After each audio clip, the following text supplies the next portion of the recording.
Untuk pagi ni kita akan sambung lagi bacaan kitab Ghayatul Matlub, iaitu amalan penghapus dosa. Kita baca hadis berkaitan tentang amalan penghapus dosa. Dan dalam kitab ni kata Ibn Daibak, dia menyebutkan dalam hadis-hadis berkaitan dengan taubat ini, baginda Nabi SAW sebut dalam banyak ribuan mungkin hadis-hadis berkaitan tentang pengampunan. Banyak hadis. Assalamualaikum warahmatullahi wabarakatuh. Alhamdulillahirabbil alamin. Nahmaduhu wa nasta'inuhu wa nastaghfiruh wa na'udzu billahi min shururi anfusina wa min sayyiati a'malina. May yahdihillahu fala mudilla lahu wa may yudlil fala hadiya lahu. Asyhadu an la ilaha illallah wahdahu la syarika lah wa asyhadu anna Muhammadan abduhu wa rasuluh, amma ba'. Alhamdulillah, pertamanya syukur pada Allah Subhanahu wa taala di atas kesempatan yang Allah izinkan kepada kita pada pagi ini untuk sama-sama berada di dalam majlis ilmu. Moga-moga Allah Subhanahu wa taala melimpahkan kebaikan demi kebaikan, kerahmatan, ketenangan dan juga keberkatan dalam kehidupan kita. Mudah-mudahan jugalah Allah taala akan membimbing hati-hati kita dengan taufik dan hidayah daripadanya, seterusnya menerangi jalan-jalan kehidupan dunia ini dengan cahaya ilmu, sehinggalah kita kembali kepada Allah di negeri akhirat nanti dalam keadaan Allah redha apa yang kita lakukan, dan Allah juga mengampuni dosa-dosa yang telah kita lakukan, insya-Allah. Amin ya rabbal alamin. Baik, ibu-ibu yang dirahmati oleh Allah Subhanahu wa taala, insya-Allah hari ini adalah hari yang kita menghampiri separuh daripada Sya'ban, bererti kita akan menuju kepada Ramadan. Tak silap esok kot. Esok ni 10 Sya'ban, betul tak? Esok ni 10 Sya'ban kan? Kita ada berbaki sekitar dalam 15 hari lagi untuk kita menyambut Ramadan. Jadi kita ini perlulah kepada persediaan dan persiapan, khususnya dari sudut ilmu lah, untuk kita menghadapi Ramadan. Semoga Ramadan ini lebih Allah Subhanahu wa taala berkati dan Allah taala terima amal-amal yang kita lakukan. Sebab itu kita bukan sekadar doa wa ballighna Ramadan, saya nak sampai Ramadan, saya nak sampai Ramadan. Sebab rata-rata kita sampai je Ramadan tapi tak tahu apa nak buat dalam bulan Ramadan. Ada orang target Ramadan nak jual seat di umrah. Ada juga macam itu kan. Ada juga nak jumpa Ramadan nak jual kurma lah, nak itulah, nak inilah. Jadi yang diajarkan oleh para salafus salih, kita bertemu Ramadan, dalam masa yang sama kita nak beramal saleh dan Allah Ta'ala terima amal saleh kita. Okey, itu yang kita harapkan. Jadi di pagi-pagi hening subuh yang kita bangun bertahajud kepada Allah tu, berdoalah banyak-banyak kepada Allah supaya Allah panjangkan umur kita, bertemu dengan Ramadan, dan semoga dalam bulan Ramadan itu kita terus dapat tingkatkan amal saleh dan Allah terima amal-amal yang kita lakukan, insya-Allah. Okey, baik. Untuk pagi ni kita akan sambung lagi bacaan kitab Ghayatul Matlub, iaitu amalan penghapus dosa. Kita baca hadis berkaitan tentang amalan penghapus dosa. Dan dalam kitab ni kata Ibn Daibak, dia menyebutkan dalam hadis-hadis berkaitan dengan taubat ini, baginda Nabi SAW sebut dalam banyak ribuan mungkin hadis-hadis berkaitan tentang pengampunan. Banyak hadis. Cumanya Ibn Daibak bahagikan kepada 7 bahagian. Ada 7 bahagian. Bahagian pertama dia kata apa? Ada amalan kalau kita lakukan, Allah akan hapuskan dosa kita yang terdahulu dan yang akan datang. Jadi benda ni bersandarkan kepada ilmu lah. Kita tahu, baru kita boleh beramal. Rupa-rupanya amal ni kalau saya buat, saya dapat pengampunan dosa yang lalu dan dapat pengampunan dosa yang akan datang. Bahagian yang kedua, ada amalan yang kalau kita lakukan, Allah akan ampunkan dosa-dosa kita yang terdahulu. Semua dosa-dosa yang lalu, semuanya Allah ampunkan. Yang ketiga, ada hadis yang bercerita tentang amalan yang kalau kita lakukan, Allah akan ampunkan dosa kita seperti dia baru dilahirkan oleh ibunya, bersih, suci, seperti mana baru dilahirkan. Ada amalan-amalannya. Keempat, ada amalan yang kalau kita lakukan, Allah akan ampunkan dosa kita walaupun sebanyak buih di lautan. Yang kelima, ada amalan yang kalau kita lakukan, Allah akan ampunkan dosa kita walaupun pernah lari daripada medan perang. Ini maksudnya lari daripada medan perang, sebahagian daripada dosa-dosa besar. Lari daripada medan perang ni dosa besar. Maksudnya sekalipun dia pernah buat dosa besar, Allah tetap akan ampuninya dengan sekian-sekian amalan. Okay. Yang keenam, ada amalan yang kalau kita lakukan, Allah akan ampunkan dosa-dosanya, sama ada kecil maupun besar, banyak maupun sedikit. Dan yang ketujuh, ada amalan yang kalau kita lakukan, Allah wajibkan baginya adalah syurga. Ini 7 bahagian yang disebut oleh Ibn Daibah. Dia kumpulkan hadis-hadis Nabi berkaitan tentang bab pengampunan, dan dia bahagikan, kategorikan setiap hadis-hadis itu kepada 7 bahagian ini. Okey. Jadi hadis-hadis ini kita akan bincang selepas inilah. Untuk hari ini kita bincang berkaitan tentang keutamaan dan keistimewaan taubat. Pada pertemuan kita yang lalu kita dah bincangkan hadis-hadis berkaitan dengan taubat, berkaitan dengan pengampunan. Macam mana Allah Ta'ala ni memberikan pengampunan kepada hamba. Kita dah bincang dah, panjang kita bincang. Hari ini kita akan bincang dari sudut Quran. Macam mana Quran yang Allah turunkan kepada kita bercerita tentang keistimewaan dan kelebihan taubat. Okey. Kenapa penting kita nak baca ni? Sebab ingat tak, ada 2 pertemuan yang lepas kita dah bincang ayat-ayat Al-Quran berkaitan tentang penyesalan. Ingat tak kita ada bincang kan? Salah satu sebab manusia menyesal di hari akhirat, yang menyesalnya bukan sekali penyesalan tapi berkali-kali penyesalan. Sejak bangkit daripada kubur, kemudian menuju ke mahsyar, kemudian dapat buku catatan amalan, kemudian masuk ke dalam neraka. Allah Ta'ala sebut setiap detik tu manusia ini akan terus menyesal. Bangkit kubur, menyesal. Berjalan menuju ke mahsyar, menyesal. Sampai ke mahsyar, menyesal. Tengok neraka, menyesal. Allah bagi buku catatan, menyesal. Masuk neraka, menyesal. Setiap masa dalam keadaan penyesalan. Kenapa dia menyesal? Salah satunya adalah kerana dia dahulu tidak bertaubat kepada Allah. Salah satu penyesalannya adalah kerana tidak bertaubat kepada Allah. Mudah nak faham ibu-ibu. Sebagaimana harta di dunia ni kita rasa penting, macam itulah di hari akhirat pengampunan tersangat penting di sana nanti. Dekat dunia ni kerana harta manusia sanggup bertelagah, bermusuh, bergaduh, melakukan macam-macam semata-mata kerana harta. Kerana harta paling bernilai lah di dunia ni. Di hari akhirat yang paling bernilai adalah pengampunan Allah. Semua manusia mengharapkan pengampunan daripada Allah Ta'ala. Sebab itu kalau ibu-ibu baca dalam surah At-Tur, Allah Ta'ala sebutkan di dalam Al-Quran, bila manusia masuk sahaja dalam syurga, apa nikmat yang paling awal Allah beri? Pertama, Allah akan memberikan kepada mereka kegembiraan. Yang kedua, Allah memberikan kepada mereka wa waqahum azabal jahannam, kata Allah Ta'ala. Allah memberikan perlindungan daripada azab api neraka jahannam. Kenapa Allah berikan perlindungan? Sebab di hari akhirat manusia bukan lagi mengharapkan syurga dah. Manusia mengharapkan lepas daripada azab kubur pun dah syukur dah. Minta maaf, lepas daripada azab neraka pun syukur dah. Jangan harapkan syurga. Saya tahu amal saya ni tak layak ke syurga. Saya lepas daripada azab neraka pun kira syukur dah. Tapi Allah tak. Allah beri lebih daripada tu. Sudahlah Allah masuk dalam syurga, Allah lepaskan jaminan dia, iaitu dilepaskan daripada azab api neraka. Okey? Jadi penting dekat dunia ni, selagi Allah berikan kita nyawa, nafas dan masa ni, banyak-banyaklah kita bertaubat kepada Allah Subhanahu wa Ta'ala. Okey, baik ibu-ibu yang dirahmati oleh Allah, bagi ibu-ibu yang ada kitab Ibn Daibah ni, kitab Ghayatul Matlub, ibu-ibu boleh buka muka surat 18. Bagi yang tak ada kitab, ibu-ibu boleh tengok terus kepada Al-Quran, sama ada tuan-tuan ada Quran terjemahan ataupun pada Quran yang berada di smartphone tuan-tuan. Terus pergi kepada surah Hud, surah yang ke-11 ayat yang ke-3.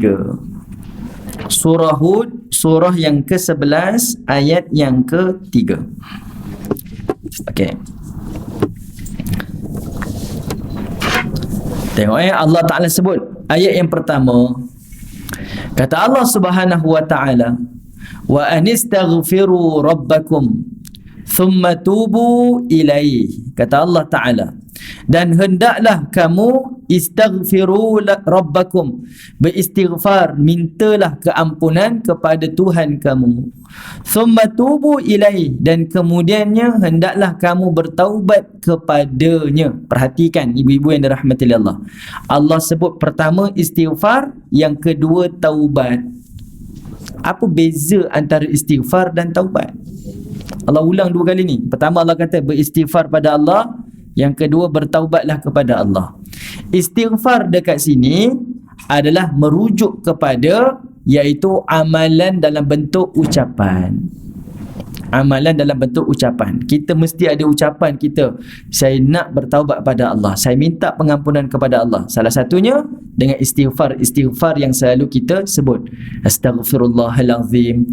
Allah, ataupun kita baca dalam Sayyidul Istighfar kan, Allahumma anta rabbi la ilaha illa anta khalaqtani wa ana abduka wa ana ala ahdika, ila akhir. Kita selalu baca. Apa-apa istighfar, mohon kepada Allah. Pertama melalui ucapan kita istighfar, astaghfirullah, astaghfirullah kan, meminta pengampunan pada Allah. Yang kedua, summa tubu ilaih, kemudian bertaubatlah kepada Allah. Taubat di sini adalah melalui perbuatan kita. Melalui perbuatan kita. Tak lakulah saya dari sudut mulut istighfar, tapi saya dari sudut perbuatan tak nampak macam orang yang bertaubat. Jadi dia seiring. Mulut kita cakap, hati kita minta pengampunan pada Allah, dan yang kemudian dari sudut perbuatan kita pun menunjukkan kita memohon pengampunan kepada Allah Subhanahu wa taala. Okey, ibu-ibu yang dirahmati Allah, perhatikan perkataan tubu. Tubu. Tubu dalam bahasa Arab artinya adalah kembali. Tubu dalam bahasa Arab artinya adalah kembali. Kenapa Allah Ta'ala sebut perkataan taubat ni dengan perkataan kembali? Sebab Allah nak bagi tahu kepada kita, kembalinya kita kepada Allah ni adalah satu kenikmatan yang sangat-sangat nikmat. Kembali kepada Allah ni adalah satu nikmat yang paling terbesar dunia dan hari akhirat. Kembali pada Allah ni nikmat. Ibu-ibu pernah dengar hadis Nabi, hadis yang diriwayatkan oleh Aisyah, cerita tentang Fatimah. Satu hari waktu Nabi nazak, lalu Nabi memanggil Fatimah. Kan, Fatimah pun datang. Bila Fatimah datang, Aisyah tengok daripada jauh, tengok Fatimah ni menangis. Kemudian masa tu Nabi berbisiklah kepada Fatimah, Fatimah menangis. Kemudian Fatimah dah tenang, kemudian Nabi bisik lagi pada Fatimah, Fatimah tersenyum, gembira dia. Aisyah ni jadi pelik. Tadi kamu sedih, sekarang kamu gembira. Itu perkara yang sangat sukar. Kalau orang gembira bertukar sedih, itu biasa. Kan? Mood ni kalau kita tukar daripada gembira jadi sedih, tu biasa, orang boleh buat. Tapi daripada sedih untuk jadi gembira, susah. Kita tengah nangis-nangis, tiba-tiba ketawa, orang kata apa? Tapi kalau gembira tiba-tiba sedih, orang tak kata gila kan? Normal lah. Tapi daripada sedih tiba-tiba ketawa, gila dia ni. Fatimah dia macam tu. Aisyah tengok, pelik ni. Lalu Aisyah tanya pada Fatimah, apa yang berlaku pada Fatimah? Fatimah kata, ini adalah rahsia antara aku dengan Rasulullah. Kenapa rahsia? Sebab Nabi berbisik. Kalau Nabi cakap open macam tu, tak rahsia lah. Tapi Nabi panggil dan Nabi bisik, artinya rahsia. Okay, jadi kata Fatimah, ini rahsia aku dengan Rasulullah, aku tak cerita. Aisyah tak puas hati, nak tahu juga apa yang berlaku sebenarnya. Sampailah hari kewafatan baginda Nabi SAW. Jadi Aisyah tanya lagi pada Fatimah, wahai Fatimah, aku ni wajib ke atas kamu sebagai seorang ibu tiri. Aku wajib kepada kamu. Jadi ceritakan kepada aku apa yang dibisikkan oleh Rasulullah kepada kamu. Lalu Fatimah pun cerita. Mula-mula baginda kata, aku ni dah nak kembali kepada Allah, hampir menuju kewafatan dah. Mana anak tak sedih kalau ayah nak meninggal dunia? Sedih lah. Dan sedih lagi apabila dia tahu bukan sekadar ayah yang akan tinggalkan dia, bahkan Rasul yang akan tinggalkan dia. Sedih. Dia sedih, tak boleh tahan, menangis dia. Dia tu antara sebab kenapa aku sedih. Kemudian Aisyah tanya, kenapa pula kamu tersenyum, gembira? Sebab Nabi SAW menyebutkan di antara ahli keluarganya, akulah orang yang paling awal yang akan menyusul baginda Nabi SAW. Jadi kata Fatimah, itu yang membuatkan aku rasa gembira, sebab akulah orang yang paling awal menyusul baginda Nabi. Okey, kita dengar hadis ni masyhur kan, maklum. Cuba kita tukar dia punya karakter dia, watak dia. Yang nak wafat tu suami kita. Dalam keadaan nazak ni, suami kata, yang abang nak pergi dah, harta abang semua abang tinggalkan untuk awak, anak-anak jagalah, abang serah pada awak. Kita dah sedih dah ni. Kemudian dia kata, hutang abang pun banyak, abang serah pada awak. Lagi menangis, banyak hutang pula. Contohlah. Contoh lagi menangis ni sebab hutang banyak kan. Kita pun dah tak tahan-tahan dah menangis-nangis ni. Tiba-tiba suami kita pun senyap. Kemudian dia cakap lagi, yang tadi ada malaikat maut datang, dia bagi tahu abang, lepas abang kau pula. Apa perasaan? Gembira ke sedih? Sedih lagi kan. Tapi beza dengan Fatimah, bila Nabi sebut macam tu, dia happy. Sebab bezanya cara kita mengenal Allah. Beza tu. Kita tengok watak tu pada Fatimah dan baginda Nabi, kita rasa oh okey. Cuba kita tukar pada kita. Kita rasa tak boleh saya. Sebab kita nampak banyak harta kat sini, saya nak tinggal ni.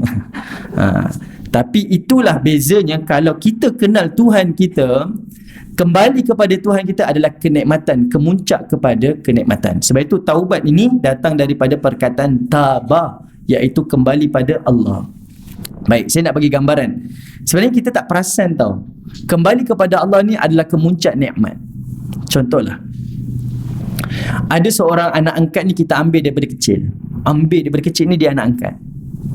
Kemudian bila dah dewasa, kita pun jujur dengan anak angkat kita. Kita pun kata, ayah nak jujur dengan kamu lah.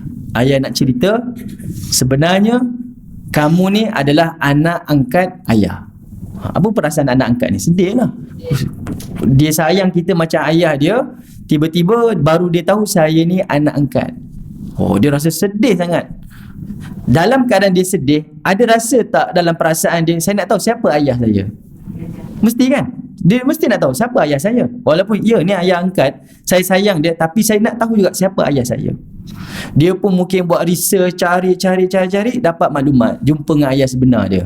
Apa perasaan dia waktu tu? Dia akan rasa teruja nak jumpa ayah dia. Dan saat dia bertemu dengan ayah dia yang sebenar, kita selalu tengok dalam TV kan, dipertemukan macam mana, dia akan menangis tu, dia akan rasa lega tu, satu perasaan yang kita tak boleh gambarkan. Bayangkan pertemuan itu hanya dengan makhluk. Kalau bertemu dengan Tuhan yang menciptakan makhluk, perasaan tu lebih lagi. Sebab itu Allah menggunakan perkataan taubat dengan perkataan tabah. Sebab kita bertaubat adalah kembali kepada Allah, kemuncak kepada kenikmatan, kemuncak kepada kenikmatan dunia dan juga hari akhirat. Sebab itu bila dengar perkataan taubat, dia bukan sekadar taubat tu saya nak bersihkan dosa, itu satu perkara. Tapi sebenarnya seperti mana baginda Nabi yang maksum tapi tetap beristighfar pada Allah, bertaubat pada Allah, sebenarnya kenikmatan itu adalah kerana kembalikan diri kita kepada Allah Ta'ala. Kita nak rawat jiwa kita tak tenteram, buat apa tuan-tuan? Pergi tengok pantai, oh cantik pantai ni, tenteram jiwa. Tengok gunung ganang, oh cantik gunung ni, tenteram jiwa. Pergi tempat air terjun, tengok air terjun, oh tenang jiwa. Kalau melihat makhluk pun boleh tenangkan jiwa, berdamping dengan Tuhan yang menciptakan lautan, air terjun, gunung ganang ini lebih mendamaikan jiwa. Tapi benda tu yang kita tak jumpa, bererti ada mungkin sesuatu yang kita tak faham dan mungkin kita tercicir. Sebab itulah berdamping dengan Allah ni lebih mententeramkan jiwa, lebih daripada kita berdamping dengan makhluk Allah Subhanahu wa taala. Okey, sekarang tengok Allah kata, pertama kamu beristighfar, kemudian kamu bertaubat kepada Allah. Kelebihan orang beristighfar dan bertaubat, Allah kata apa? Yumatti'kum mata'an hasanah. Pertama, Allah akan memberikan kepada mereka kesenangan. Yumatti'kum mata'an hasanah. Allah akan memberikan kepada mereka kesenangan. Kesenangan yang macam mana? Mata'an hasanah. Allah ikat dengan perkataan hasan, iaitu kesenangan yang baik. Kesenangan yang baik. Sebab di dunia ni ramai orang senang, tapi kebanyakan kesenangan itu batil. Dia senang tapi jiwa dia gundah gulana. Dia senang tapi hartanya harta yang haram. Dia senang tapi jauh daripada Allah Ta'ala. Dia senang tapi dia tak rasa kepuasan jiwa dia. Pernah kita jumpa tuan-tuan? Ada orang hidup senang tapi hidupnya dalam keadaan serabut, tak tenteram jiwa dia. Saya ada sahabat tuan-tuan, dia nak pergi beli satu kereta. Dia jumpa dengan penjual kereta ni. Dia ceritalah, penjual kereta ni kata apa, awak beli kereta ni, si fulan ni, saya punya klien ni beli kereta yang lebih besar lagi, muda lagi beli kereta besar. Kawan saya ni, dia rasa macam, wah hebatlah dapat beli kereta besar, muda-muda lagi ni. Lalu kawan tu kata apa, yang penjual kereta ni, awak tak payah nak rasa bangga ataupun rasa respect pada si fulan tu. Dia senang kejap je sebab hartanya haram. Yang jual tu kata macam tu. Dia mungkin rasa nikmat setahun dua je, lepas tu dah di penjara ke dah dibunuh tak tahulah, dia kata macam tu. Sampai tahap tu. Okey, mungkin kita tengok setengah orang nampak senang tapi kita tak tahu apa yang ada di sebalik. Tapi Allah jamin orang yang bertaubat kepada Allah, Allah beri dia senang, dan senang itu kesenangan yang baik. Macam mana senang yang baik ni? Okey, kita mudahkan. Pertama, dari sudut rezeki. Rezeki yang dia dapat, rezeki yang berkat. Dia dapat harta, dia dapat manfaat daripada harta, dan daripada harta itulah menjadi pahala kepada dia. Okay? Ada orang dapat harta rasa runsing nak urus harta. Ada orang dapat harta dia rasa tenteram dengan harta yang dia miliki. Bahkan dengan harta tu pula menjadi faedah pada dia di hari akhirat, dengan infak dia, dengan zakat dia, dengan dia wariskan kepada anak-anak dia. Macam-macam manfaat yang kita kadang-kadang tak perasan pun. Tuan-tuan mungkin pernah dengar ataupun dalam kenalan kita pernah berlaku kan, kerana asbab harta lah dia ada isteri dua, bergaduh, akhirnya berbunuhan. Ini bukan cerita tipu tuan-tuan, ini di Malaysia tuan-tuan. Sebab sahabat saya dia kerja di PPUM tu, dia minta digali balik jenazah ni, kemudian dibuat postmortem. Katanya dia ni meninggal kerana telefonnya meletup di telinga dia, tapi rupanya dibunuh kerana harta. Kita ingat dapat harta ni tak, rupanya harta tu menjadi musibah pada kita. Pertama, Allah jamin kamu dapat senang yang baik dari sudut rezeki kamu, harta kamu. Dari sudut yang kedua, dari sudut pasangan kamu. Ada orang dapat harta, dapat pasangan, tapi pasangan yang tak mententeramkan jiwa. Tengok pasangan stres, tengok pasangan nak bergaduh, tengok pasangan khianat, melakukan benda-benda yang tak baik di belakang dia. Suami, isteri keluar daripada rumah, dia rasa tak tenteram dah. Mula rasa gundah gulana. Ada orang kita pernah jumpa, dia diberikan pasangan yang tak sihat. Mungkin pasangannya terlantar, lumpuh, tapi dia tak rasa beban pun untuk uruskan suami dia. Saya ada kenalan ni di Johor, saya satu kuliah online lah. Dulu saya selalu pergi Johor. Jumpa dengan dia, saya tanya, "Kak, macam mana suami kak?" "Suami akak macam tu lah, lumpuh, tak boleh buat apa-apa." "Tengok akak sibuk je buat program-program ni, okey ke?" Tanya Kak Salwa. "Senang ke susah nak buat program?" "Susah. Nak urus itulah, nak urus inilah, tauliah lagi lah." Okay. Macam-macam nak urus kan. Tapi suami akak macam mana? Dia kata, "Okey je. Balik uruskan sekian, nanti keluar kerja, kemudian nanti buat program, biasa je." Nampak? Allah beri kemudahan. Allah beri senang, dan senang tu baik untuk dia. Walaupun kita nampak macam susah, macam beban berat pada dia, tapi dia tak rasa pun. Bahkan dia rasa mudah. Ada orang dapat suami elok, isteri elok, sihat lagi, tapi dia rasa gundah gulana. Beza kan? Beza. Salah satu tipsnya Allah Ta'ala turunkan di sini adalah istighfar dan taubat. Ada orang diberikan anak-anak, anak nak itulah, anak nak inilah, anak nak macam itulah, macam ni, macam-macam. Semua benda dia nak. Dia rasa stres dengan anak dia. Tapi ada orang dapat anak boleh mententeramkan jiwa. Salah satunya istighfar dan taubat.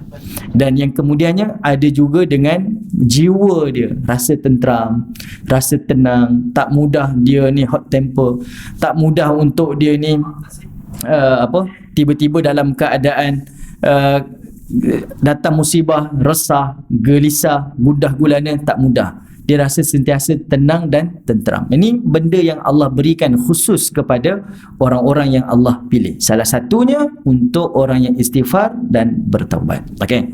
Lalu Allah kata apa? Ila ajalim musamma. Sampailah tempoh yang Allah tetapkan. Artinya apa? Sampailah waktu kematian dia. Dunia sahaja dia dapat nikmat ni. Manakala di hari akhirat kata Allah wa yu'ti kulladzi fadlin fadla. Manakala di hari akhirat Allah akan memberikan kepadanya iaitu kelebihan daripada amal solehnya dan Allah akan memberikan pahala kepadanya. Apa maksudnya tuan-tuan? Artinya yang pertama ni keistimewaan dan kelebihan orang beristighfar dan bertaubat, dunia dia dapat nikmat, akhirat pun dapat nikmat. Mudah nak faham. Okey, kalau orang berniaga tuan-tuan, kalau dia ni berniaga, short term dia untung, long term pun dia untung. Sebab kadang-kadang dalam perniagaan ni dari sudut long term rugi, tapi dari sudut short term dia untung. Tak apalah, kita invest dulu, keluar banyak macam modal keluar dulu nak jaga repo, jaga klien, bla bla bla bla. Satu masa nanti long term ya kita untung, tapi short term kita rugi. Ada orang short term dia untung, tapi long term dia rugi. Kan? Sekarang ni kita untung, tapi untuk long term kita tak untung, rugi kita. Tapi untuk orang beristighfar dan bertaubat, Allah jamin short term dia untung, long term pun dia untung. Inilah kelebihan dan keistimewaan orang yang bertaubat kepada Allah Subhanahu wa taala. Okey? Baik, itu dalil yang pertama. Kelebihan orang beristighfar, Allah memberikan mata'an hasanah, kesenangan yang baik yang dijamin oleh Allah Ta'ala. Okey, dalil yang kedua, ibu-ibu ayah yang dirahmati oleh Allah, tengok surah Hud, surah yang sama, surah 11, terus pergi kepada ayat yang ke-52.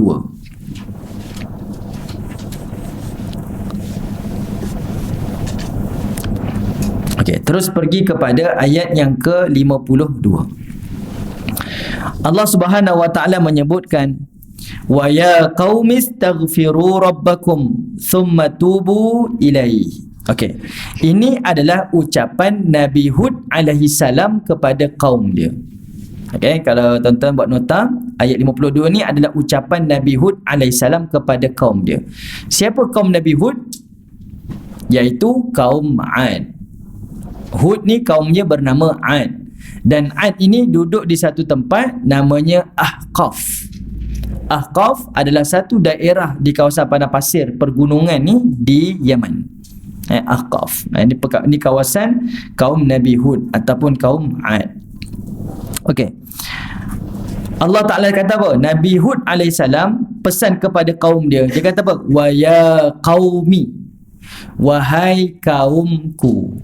Ini adalah ucapan dakwah sebagai pendidikan kepada orang Islam. Nabi Hud ni walaupun kaum dia melakukan maksiat, macam-macam kejahatan, dia tetap panggil kaum dia dengan perkataan wa ya qaumi, wahai kaumku, wahai saudaraku, wahai kerabat-kerabatku. Dia tak panggil munafik.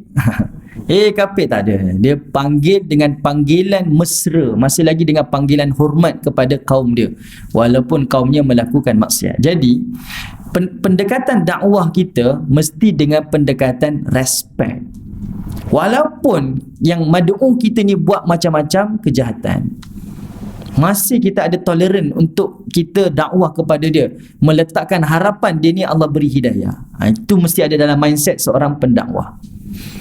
Kadang-kadang kita ni terlalu berkeras dalam dakwah ni sampai kita kata apa? Ni kalau orang-orang yang kenalan-kenalan kita lah, baca Quran tak menangis, tengok Hindustan menangis. Contoh. Kadang-kadang macam tu kan. Berjalan satu dunia pergi Mekah tak pula. Itu bagi setengah orang dia tak boleh terima pendekatan-pendekatan yang macam tu. Jadi kita punya cara dakwah ni mesti dengan penghormatan. Kadang-kadang kita berkeras, saya kena cakap macam ni, orang kita ni makin lama makin teruk, kena cakap. Tak semestinya. Okey? Sebab Nabi SAW, minta maaf, Nabi Musa AS dipesan oleh Allah Ta'ala ketika berjumpa dengan Firaun, faqullahuma qawlan layyina. Wahai Musa, wahai Harun, pergi jumpa Firaun, cakap dengan Firaun dengan qawlan layyin, bahasa yang lemah lembut. Ni Firaun ni. Ni Firaun ni. Bukan orang lain, ni Firaun, tapi dipesan dengan pendekatan yang bijaksana. Okey. Apatah lagi kalau suami kita kan. Jangan cakap pinggang abang, janganlah. Gunalah pendekatan yang bil hikmah, cara yang bijaksana. Jadi Nabi Hud alaihissalam pesan pada kaum dia, wa ya qaumi, wahai kaumku. Masih lagi respect kepada kaum dia. Dan dia pesan apa? Istaghfiru rabbakum thumma tubu ilaihi. Mohonlah pengampunan kepada Tuhan kamu, kemudian bertaubatlah kepadanya. Ayat ni diturunkan sewaktu Nabi Hud alaihissalam dan kaum dia ni ditimpa musibah. Waktu mereka tolak dakwah Nabi Hud alaihissalam, Allah mendatangkan udara yang panas. Udara yang panas, iaitu namanya samum. Samum ni udara yang bertiup, dia membahang. Okey, membahang. Cuba waktu malam tuan-tuan, aircon rumah kita tak hidup. Kita tidur pun gelisah kan. Gatal sana, gatal sini, itu gelisah, panas saja. Tapi udara yang tiup pada kaum Nabi Hud ni adalah udara yang membahang, menyebabkan kulit-kulitnya rosak. Kulit-kulitnya rosak. Dia punya ni semua habis ni. Dia rasa tak selesa. Duduk dalam rumah panas, keluar lagi panas. Sampai tanaman-tanaman ni hancur, rosak. Satu masa Allah Ta'ala tiba-tiba hantar satu kumpulan awan hitam dekat satu tempat di Ahqaf ni. Dan kaum Nabi Hud ni rasa, ni Tuhan dah hantar nikmat pada kita ni, dia kata. Dia ingat awan hitam yang berhimpun tu adalah hujan yang akan turun. Tapi rupa-rupanya itu adalah musibah yang Allah turunkan kepada kaum tersebut. Sebelum berlaku peristiwa tu, ya, Nabi Hud dah pesan pada kaum dia, beristighfarlah, taubatlah kepada Allah, jangan cabar-cabar Allah Ta'ala ni. Sentiasa ambil peluang bertaubat kepada Allah Ta'ala. Okey. Kemudian kata Nabi Hud, yursilis samaa alaikum midrara. Kalau kamu bertaubat kepada Allah, maka Allah antarkan kepada kamu midrar. Midrar ni iaitu kumpulan awan yang mengandungi hujan. Okey, kumpulan awan yang mengandungi hujan. Maksudnya sekarang kita berada di suasana yang panas, kemarau, udara yang membahang. Kalau kamu bertaubat, Allah berikan jalan keluar. Ini adalah poin yang kedua. Kelebihan dan keutamaan orang yang beristighfar bertaubat ni adalah Allah datangkan nikmat, Allah datangkan pertolongan, dan Allah datangkan bantuan. Ini saya pernah sebut tuan-tuan dalam surah yang lain, kisah Nabi Nuh AS. Kalau kita hidup dalam keadaan kesempitan, kesusahan, kita rasa macam serba-serbi tak kena, istighfar. Banyak-banyak istighfar. Pernah kan kita lalui satu hari, daripada pagi sampai ke petang, serba-serbi tak kena. Macam ni tak kena, buat ini tak kena, naik kereta tayarus pancit pula. Macam apa benda yang tak kena ni? Waktu tu banyak-banyak istighfar dan bertaubat kepada Allah Ta'ala. Allah akan berikan jalan keluar. Allah akan berikan kemudahan. Sebab itu disebut perkataan midrar. Midrar. Jadi orang yang beristighfar bertaubat, Allah akan berikan kepada mereka jalan keluar. Allah datangkan bantuan dan Allah datangkan pertolongan. Tak cukup dengan itu, kata Allah, wa yazidakum quwwatan ila quwwatikum wa la tatawallaw mujrimin. Sudahlah Allah datangkan nikmat, bantuan dan pertolongan, bahkan wa yazidakum, Allah tambahkan lagi nikmat. Nikmat yang sedia ada tu Allah tambahkan. Dalam masa yang sama, musibah yang Allah Ta'ala turunkan kepada kita tu, Allah datangkan jalan keluar. Ini kelebihan dan keistimewaan orang yang bertaubat. Kita istighfar, kita bertaubat, nikmat yang sedia ada Allah tambah, dan apa-apa kekurangan yang ada tu Allah gantikan dengan sesuatu yang lebih baik. Datangkan pertolongan, datangkan bantuan. Dekat sini Allah Ta'ala kata apa? Wa yazidakum quwwah. Allah tambahkan kepada mereka kekuatan, ila quwwatikum, kepada kekuatan yang sedia ada. Kenapa Allah sebut perkataan kekuatan, tuan-tuan? Sebab kaum Ad, kaum yang terkenal sebagai bangsa yang memiliki kekuatan yang luar biasa. Ada satu riwayat, tapi riwayat ni Israiliyat. Riwayat ni Israiliyat saya sebut iaitu diceritakan dalam riwayat Israiliyat ni, kalau kaum Ad ni dia ambil batu, dia baling batu, bukan manusia mati, tapi satu kampung matinya. Ini Israiliyat lah, Israiliyat. Nak cerita, dia terkenal sebagai bangsa yang kuat. Itu kelebihan nikmat yang Allah berikan kepada kaum Ad. Okey, zaman tu. Okey, jadi Allah Ta'ala sebut dia dah ada nikmat kekuatan. Sebab kalau dia bertaubat tak ada rugi pun. Nikmat yang sedia ada Allah tambah lagi. Musibah yang Allah turunkan Allah gantikan dengan kenikmatan yang lain. Okey, wala tatawallau mujrimin, dan janganlah kamu membelakangkan seruan aku dengan terus melakukan kemaksiatan dan juga dosa. Itu je syarat dia. Kamu beristighfar, kamu bertaubat kepada Allah, Allah beri jalan keluar, Allah beri pertolongan, Allah tambah lagi nikmat. Yang penting jangan melakukan maksiat. Senang je tuan-tuan. Pesan Tuhan ni mudah je. Cuma kita ni terpengaruh dengan bisikan syaitan. Okay? Sebab itu kalau tuan-tuan baca surah Al-Falaq dan surah An-Nas, dua surah ini dikenali sebagai surah Al-Mu'awizatain kan? Dua surah pelindung. Al-Mu'awizatain. Al-Falaq dan An-Nas ni bezanya apa? Kalau Al-Falaq adalah untuk perlindungan, iaitu kita kata kejahatan-kejahatan luaran. Sebab itu Allah kata apa? Min syarri ma khalaq dalam surah Al-Falaq, kejahatan daripada makhluk. Wa min syarri ghasikin idza waqab, daripada kejahatan waktu malam. Wa min syarri naffathati fil uqad, daripada kejahatan tukang-tukang sihir. Wa min syarri hasidin idza hasad, daripada kejahatan orang yang hasad. Empat kejahatan ni adalah kejahatan luaran. Orang nak sihir kita, orang hasad pada kita, kejahatan-kejahatan makhluk, termasuklah kejahatan pada waktu malam. Okey? Tapi bila surah An-Nas itu bercerita tentang kejahatan dalaman kita, musuh dalaman kita. Min syarril waswasil khannas, daripada kejahatan al-waswas dan juga al-khannas. Itu sifat kepada syaitan. Okay, daripada kejahatan al-waswas yang suka membisik-bisikkan, pujuk dan rayu, dan al-khannas iaitu syaitan yang bersifat tenggelam timbul. Bila kita berzikir dia tenggelam, bila kita tak berzikir dia jadi besar. Itu masuk khannas. Sebab itu saya nak bagi mudah faham. Ibu-ibu perasan tak, kita hari ni kalau jumpa duit RM1, RM5 dekat depan tu atas lantai, berani tak nak kutip? Tak berani kita kan. Nak ambil pun takut kita. Ni bukan duit harta saya ni. Tapi ada orang dekat luar sana 1 juta pun dia makan tak ada rasa apa-apa pun. Betul tak? Walaupun dia tahu itu harta haram 1 juta dia makan pun tak rasa apa-apa. Itu namanya khannas. Waktu kita ingat Tuhan, benda kecil pun kita takut nak buat. Tapi bila kita tak ingat Tuhan, dosa tu besar pun kita tak takut nak buat. Sebab syaitan tu dah mula menguasai kita. Kita dengar dulu ada siri pembunuhan kan, yang orang boleh bunuh, yang saya tak sebutlah nama dia sebab kita ada live record ni, iaitu dia bunuh, dia kerat satu kan, si fulan tu dia kerat satu-satu. Kita nak tembak orang pun kita rasa ngeri. Dia boleh kerat satu-satu. Macam mana ada perasaan tu? Itu nama khannas. Syaitan tu menguasai dia dah. Itu sifat kepada syaitan. Okay, tengok apa beza dia. Bila musuh luaran, Allah Ta'ala sebab apa? Qul a'udzu birabbil falaq. Sekali je perlindungan dia. Tapi untuk musuh dalaman yang satu tu, Allah Ta'ala sebut qul a'udzu birabbin nas, malikin nas, ilahin nas. 3 kali perlindungan.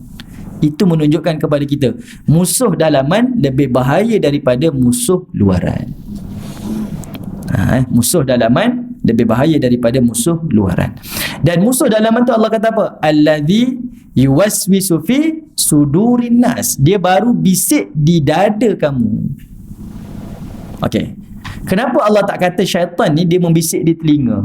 Kenapa dia kata membisik di dada? Fi sudur. Di dada. Allah nak bagi gambaran macam ni tuan-tuan. Syaitan tu bukan bisik dekat telinga, bukan bisik dekat akal, tapi dia bisik di sudur. Kenapa Allah sebut sudur dekat dada? Allah tak kata kulub di hati tuan-tuan. Sebab kalau dia sampai ke dada kamu, itu dah dalam keadaan sangat-sangat bahaya dah. Bahaya dah. Tapi kalau dia dah duduk dalam hati kamu, fil kulub, kamu takkan selamat dah. Okay. Dia baru dah dekat dada kita, kita dah minta perlindungan kepada Allah 3 kali perlindungan. Punyalah bahaya bisikan. Syaitan hanya bisik je. Kalau tuan-tuan tengok ada yang menjelma, mencekik, itu tak ada tuan-tuan. Itu gambaran kita kan. Syaitan ni dia tak akan menjelma tuan-tuan, tak akan menjelma. Sebab Allah Ta'ala sebut 2 je peranan dia, al-waswas, al-khannas. Pernah tuan-tuan nak pergi kuliah duha ni, dia datang, jangan pergi keluar, dia hajar, kalau tidak saya cekik. Ada pernah? Tak ada tuan-tuan, tak ada, hanya bisik je. Hanya bisik je. Sebab itu kita akan jadi orang yang paling menyesal dekat hari akhirat nanti. Sebab saya ni tak ada orang ugut saya, tak ada orang buat apa-apa pada saya, hanya dibisikkan sahaja. Itu baru duduk fi sudur, belum duduk fil qulub. Okey, baik. Jadinya pesanan Tuhan ni mudah je, beristighfar dan bertaubat kepada Allah, mudah. Kembali je kamu kepada Allah Ta'ala, Allah beri macam-macam nikmat kepada kamu. Syarat je iaitu jangan buat dosa, tu je. Okey, itu adalah pengajaran pada ayat yang ke-52. Okey, kelebihan untuk orang yang bertaubat adalah Allah datangkan bantuan, jalan keluar, dan Allah datangkan nikmat. Bahkan Allah tambah lagi nikmat yang sedia ada. Okey, baik. Ayat yang berikutnya, ayat 61.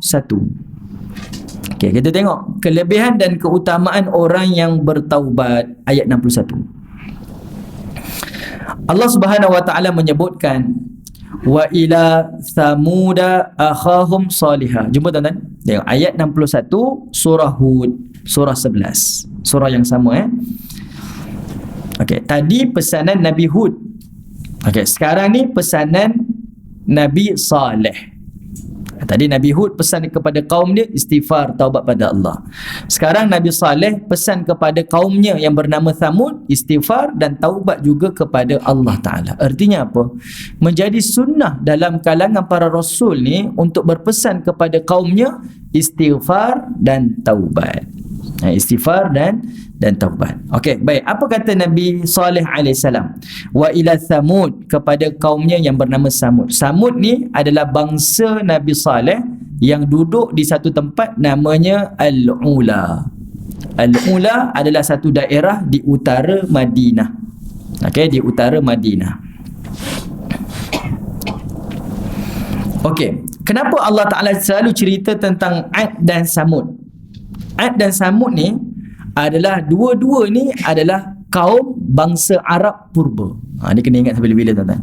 Ad dan Samud ni adalah bangsa Arab purba, nenek moyang kepada bangsa Arab. Okey, itu pertamalah kenapa Allah selalu cerita tentang Ad dan cerita Samud. Sebab para rasul yang berbangsa Arab hanya 4 orang je. Nabi Nuh, Nabi Hud, Nabi Saleh, Nabi Shu'aib, Nabi SAW. 4 orang saja. Yang lain semuanya bukan daripada bangsa Arab. Okey, semuanya bukan daripada bangsa Arab. Jadi Ad dan Thamud ni, kalau tuan-tuan selalu baca kan, diulang-ulang kan dalam Quran kan, tujuan dia adalah untuk cerita. Ini bukan cerita dongeng, ni cerita yang kamu maklum, cerita rakyat. Kalau kita cerita badang tu dongeng tuan-tuan, Pak Pandai dongeng. Ad dan Thamud ni cerita benar. Kamu bukan sekadar dengar, bahkan kamu tengok tempat mereka. Bila orang Mekah berdagang ke Syam, dia akan lalu dekat Al-Ula. Dia tengok ni tempat yang pernah Allah hancurkan. Kalau dia berdagang ke Yaman, dia pernah sampai ke Al-Ahqaf. Dia pernah tengok tempat yang Allah pernah hancurkan. Sebab itu dua cerita ni sentiasa berulang dalam Quran. Dan dua cerita ni Allah tak pernah sebut dalam kitab-kitab yang terdahulu. Jadi kalau orang yang menuduh Quran copy paste kitab-kitab daripada Injil, Zabur dan Taurat, itu adalah satu tuduhan lah. Sebab cerita Ad dan Samud Allah tak pernah cerita pun dalam kitab-kitab terdahulu, hanya khusus di dalam Al-Quran sahaja. Okey, itu antara sebab kenapa Allah selalu ulang cerita Samud. Okey, saya nak tanya pada tuan-tuan, banyak-banyak Nabi apa yang paling banyak Allah cerita dalam Quran? Nabi Musa. Kenapa Nabi Musa?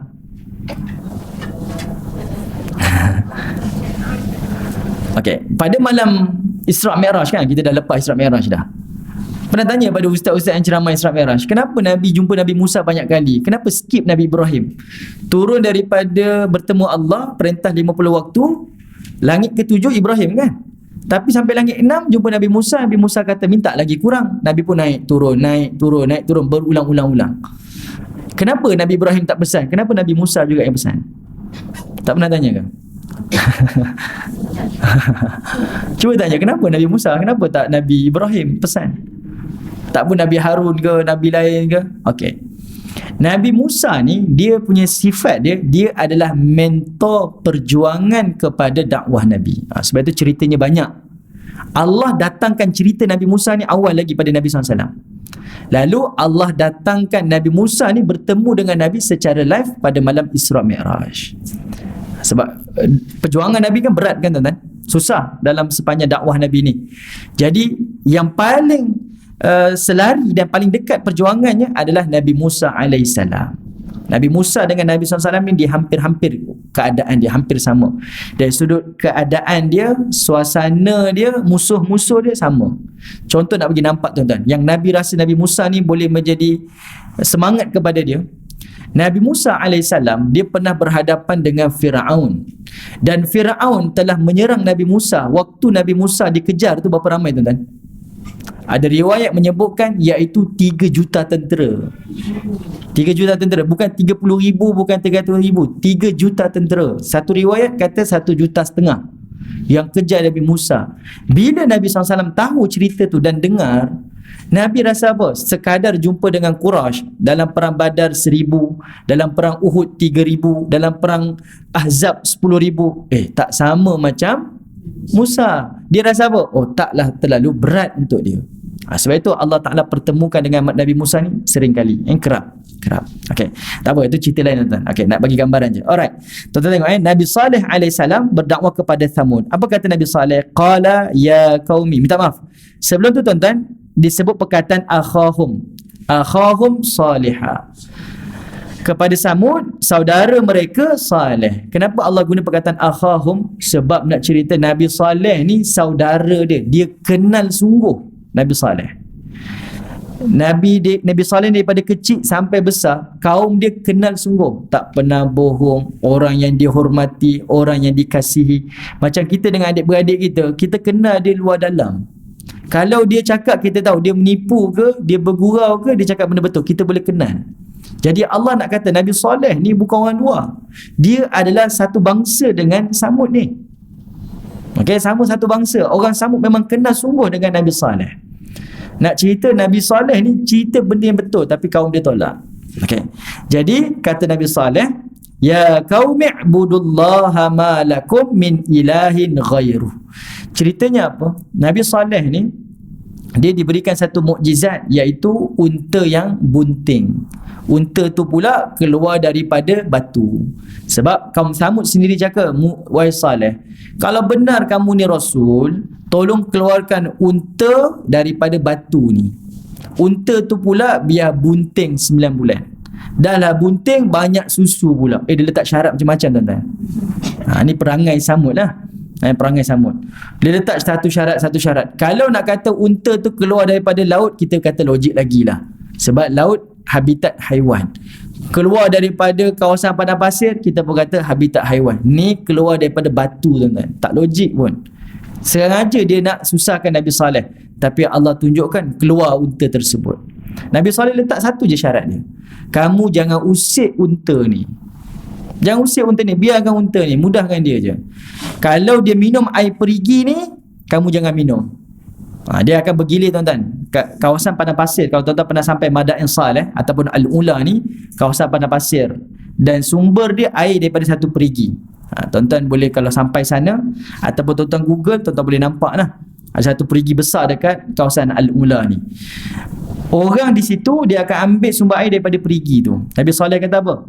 Kalau unta ni minum, kamu tak boleh minum hari tersebut di perigi tersebut, tapi kamu boleh ambil susu unta tersebut. Cukup untuk satu kampung makan. Nanti hari esok unta tak minum, kamu pula minum air perigi tu. Dia bergilir lah. Yang penting jangan usik unta tu. Tapi kaum Nabi Saleh ni, kaum Samud ni, dia tak suka kan, memang cari pasal. Dia pergi bunuh unta Nabi Saleh. Waktu dia bunuh unta Nabi Saleh ni, Nabi Saleh datangkan ancaman, cukup 3 hari Allah datangkan musibah kepada kamu. Jadi waktu itulah tuan-tuan, Nabi Saleh kata apa? Ya qaumi ibudullaha ma lakum min ilahin ghairuh. Iaitu perhambakanlah diri kamu kepada Allah, sebenarnya tiada Tuhan selain daripadanya. Itu pesan Nabi Saleh, mudahnya. Maksudnya mentauhidkan Allah, jangan kamu kufur kepada Allah Ta'ala. Huwa ansha'akum minnal ard wasta'marakum fiha. Kata Nabi Saleh alaihissalam, dialah Allah yang menjadikan kamu daripada tanah. Dialah Allah yang menjadikan kamu daripada tanah, dan Allah Ta'ala perintahkan kepada kamu untuk memakmurkan buminya. Kat situ ada peranan sebagai hamba Allah dan ada peranan sebagai khalifah Allah. Okey, sama pesanan yang sama diajarkan kepada kita melalui baginda Nabi sallallahu alaihi wasallam. Okey, kemudian apa yang kata Nabi Saleh? Fastaghfiruh thumma tubu ilaihi. Sekarang ni kamu istighfar kepada Allah dan kamu bertaubatlah kepada Allah. Inna rabbi qaribum mujib. Sesungguhnya Tuhan aku itu dekat dan Tuhan aku itu memustajabkan doa hamba-Nya. Okey. Baik. Kelebihan orang yang beristighfar dan bertaubat yang ketiga pula tuan-tuan pada ayat ini. Tuan-tuan perhatikan perkataan qaribum mujib. Qaribum mujib. Artinya dekat sini, orang yang melakukan maksiat, orang yang melakukan dosa ini, apabila dia beristighfar dan bertaubat, Allah akan runtuhkan tembok antara dia dengan Allah. Kenapa hati saya ni makin lama makin jauh dengan Tuhan? Kalau orang nasihat tu tak rasa meresap dalam hati ni, rasa macam susah nak terima. Boleh jadi asbab dosa-dosa yang kita lakukan. Tapi bila kita bertaubat, antara kita dengan Allah ada gap ni, Allah akan runtuhkan, menjadikan kita hampir kepada Allah Ta'ala. Kita sendiri tahu hati kita ni macam mana. Okay, sebab iman kan yazid wa yanqus kan, dia bertambah dan berkurang. Bila satu masa kita rasa macam malas je nak beribadah, rasa macam susahnya nak berzikir, susahnya nak baca Quran, istighfar banyak-banyak, istighfar. Sebab dengan istighfar itu menjadikan kita ni dekat kepada Allah Ta'ala. Kita dekat dan kita hampir kepada Allah Ta'ala. Itu qarib. Sebab itu disebut perkataan qarib. Asbab istighfar dan taubatlah menjadikan kita hampir dengan Allah. Manakala perkataan mujib pula, asbab kita bertaubatlah doa kita ni Allah makbulkan. Okey.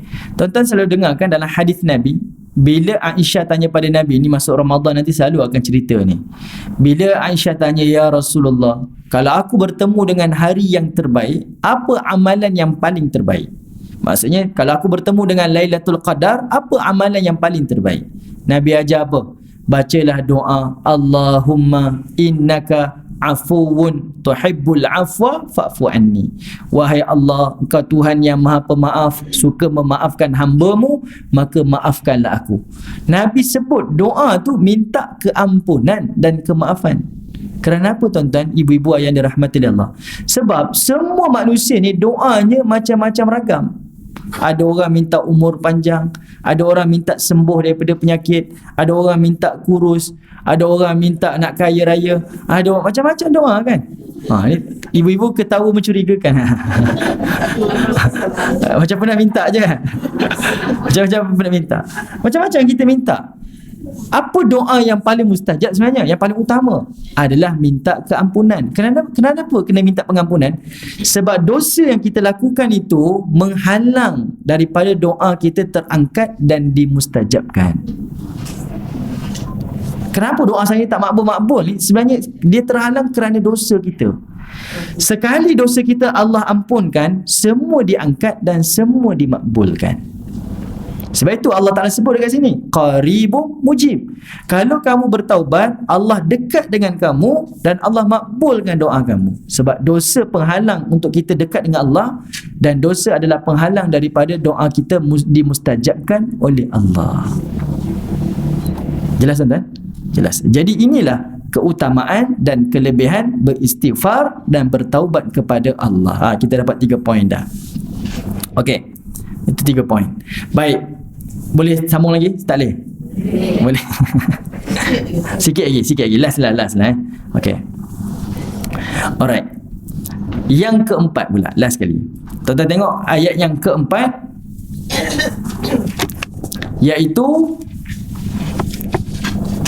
tengok pada surah Al-Furqan, surah 25. Surah Al-Furqan, surah 25. Terus pergi kepada ayat yang ke-70.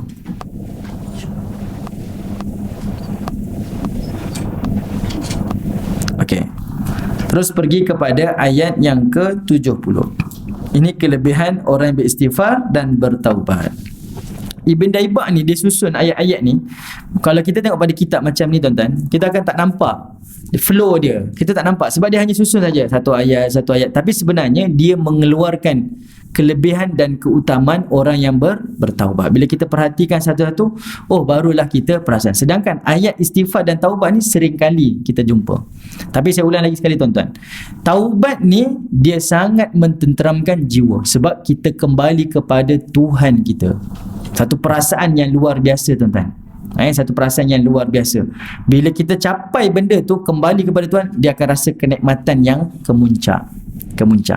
Sebab itu para ulama kita menyebutkan ketenteraman jiwa ni dia adalah al-jannatul ajilah, syurga yang Allah segerakan di dunia. Para ulama dahulu tuan-tuan dipenjarakan. Walaupun dia dipenjarakan oleh pemerintah, dia tak rasa pun dia dipenjarakan. Bahkan dia kata apa? Kalau saya dipenjarakan, tak mengapalah. Itulah waktu saya berdua-duaan dengan Tuhan saya.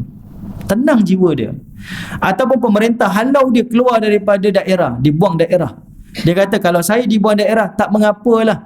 Sebab itulah waktu saya untuk melihat kebesaran Tuhan saya. Dapat jalan-jalan kan tuan-tuan?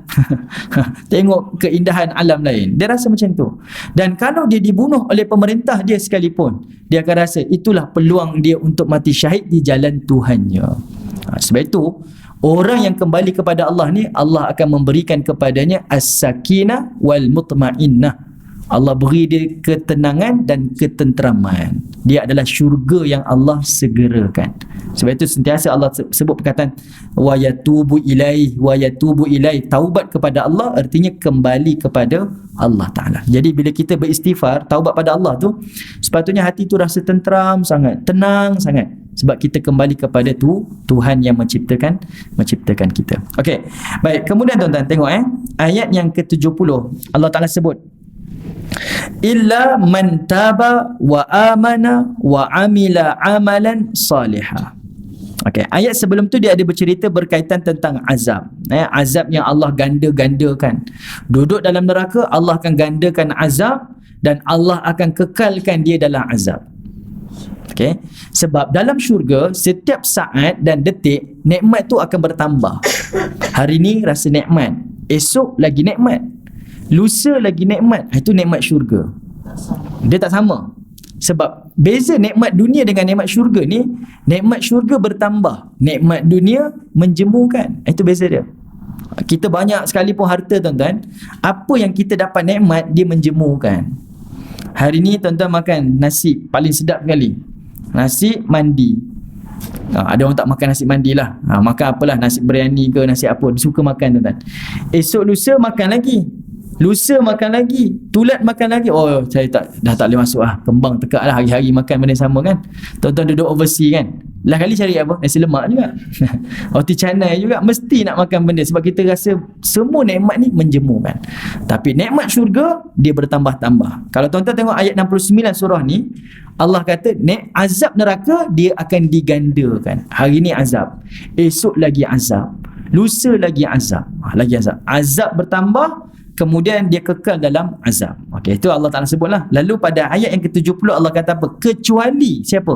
Man taba, siapa yang bertaubat kepada Allah. Okey, siapa yang bertaubat kepada Allah. Kedua, wa amana, siapa yang beriman kepada Allah Ta'ala. Ketiga, wa amila amalan salihah. Ketiga adalah untuk orang yang beramal saleh. Ada tiga tuan-tuan kat sini. Taubat, beriman, beramal saleh. Taubat kembali pada Allah. Beriman itu menunjukkan sifat hamba Allah. Kita belajar apa yang haram, apa yang halal, apa yang makruh, apa yang sunat. Kita belajar ni. Belajar ni tuan-tuan, tujuan dia adalah untuk kita jadi baik. Tujuan dia untuk kita jadi hamba Allah.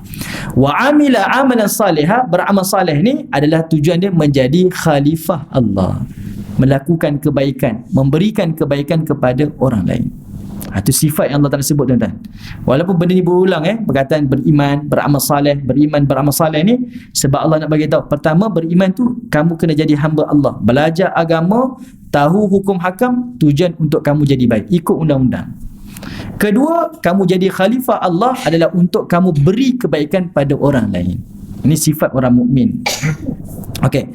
Siapa yang buat 3 ni dengan syarat dia bertaubat, beriman dan beramal soleh, faulaika yubaddilullahu sayyiatihim hasanat. Subhanallah.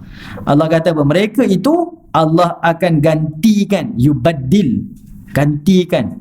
Allah tukar sayyiatihim, semua kejahatan-kejahatan dia dengan hasanat, dengan kebaikan. Dengan kebaikan.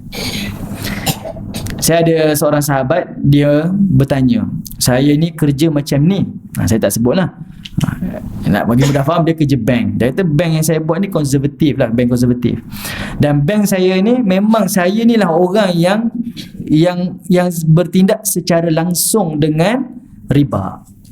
Jadi macam mana ni?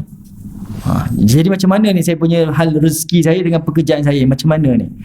Saya tak tahu nak kata macam mana tuan-tuan. Melainkan ni semuanya kena merujuk pada yang pakar lah. Tapi saya boleh beri harapan lah. Saya kata tak apalah.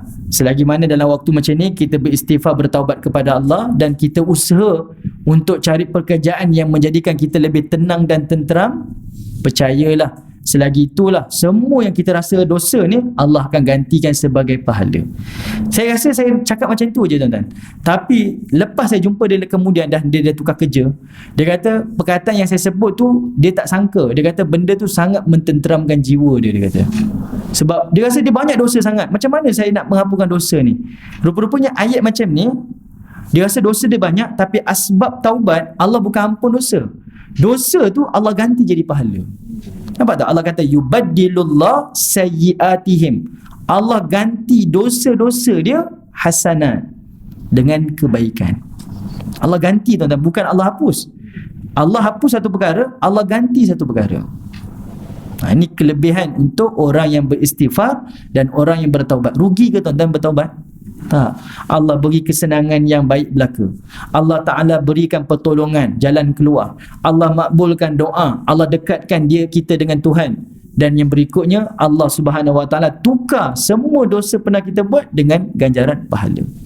Ini kelebihan orang yang beristighfar dan bertaubat. Lalu kata Allah Ta'ala, wa kana Allahu ghafurar rahima. Dan Allah itu Tuhan yang maha pengampun dan Tuhan yang maha mengasihani. Betul-betul kasih tuan-tuan.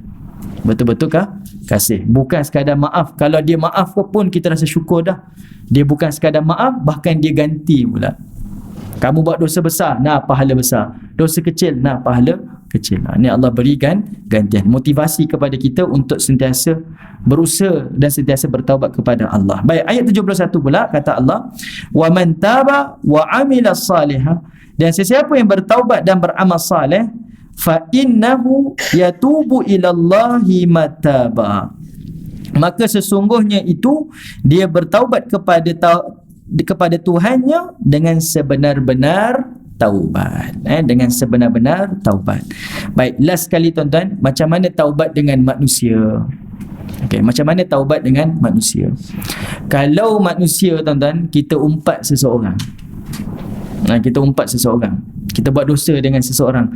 Macam mana saya nak bertaubat kepada Allah Ta'ala? Pertama, syarat yang disebutkan oleh Al-Imam Nawawi. Tinggalkan maksiat, tidak mengulangi maksiat, berazam takkan buat maksiat, kan? Ada 3 syarat tu. Kemudian tambah lagi satu lagi antara dia dengan manusia itu. Pertama, dia kena minta maaf dengan si fulan tu. Bukan jumpa, bang, kosong-kosong bang. Tak, kosong-kosong tu apa? Sebutlah saya ni lah yang umpat abang dulu. Abang rugi bisnes sebab saya lah. Baru dia tahu. Jadi kalau kosong-kosong tu tak acik lah. Bagi tahu, saya ni lah yang kata macam ni. Okey. Kalau dia ampunkan, maafkan, lepaslah kita. Tapi kalau dia tak ada, meninggal dunia misal, macam mana? Kita kena ambil tanggungjawab, sampaikan kepada orang lain, semua yang saya pernah sebut, semuanya fitnah. Contohlah. Kena bagi tahu pada orang, saya ni, yang apa yang saya buat ni, semuanya fitnah. Saya nak bersihkan nama si fulan yang nak. Kita kena buat tuan-tuan. Tapi benda tu tak semudah yang kita sangka. Sebab itu Sufyan Ats-Tsauri kata apa? Kalau kita bawa dosa 70 dosa sebanyaknya di hadapan Allah, dia tetap ringan daripada satu dosa kita dengan manusia. Sebab dosa dengan Allah dengan taubat, tapi dosa dengan manusia adalah kita kena minta maaf daripada dia. Jadi fikir-fikirlah tuan-tuan, sebelum nak bermaksiat ni, nak buat dosa dengan manusia ni, fikir panjanglah, saya sanggup ataupun tidak untuk dapatkan kemaafan daripada dia. Hari ni manusia bukan umpat orang yang dia kenal, dia umpat dengan orang yang dia tak kenal, jumpa pun tidak. Macam mana tuan-tuan? Kita boleh fikirlah keadaan kita nanti. Okey, baik tuan-tuan yang dirahmati Allah, sampai di sini sahaja kita hari ini. Mudah-mudahan ada manfaatnya, semoga menjadi motivasi kepada kita untuk terus kembali kepada Allah, bertaubat kepada Allah Ta'ala, dan semoga Allah Ta'ala menerima amalan kita insya-Allah. Wallahu ta'ala a'lam. Assalamualaikum warahmatullahi wabarakatuh.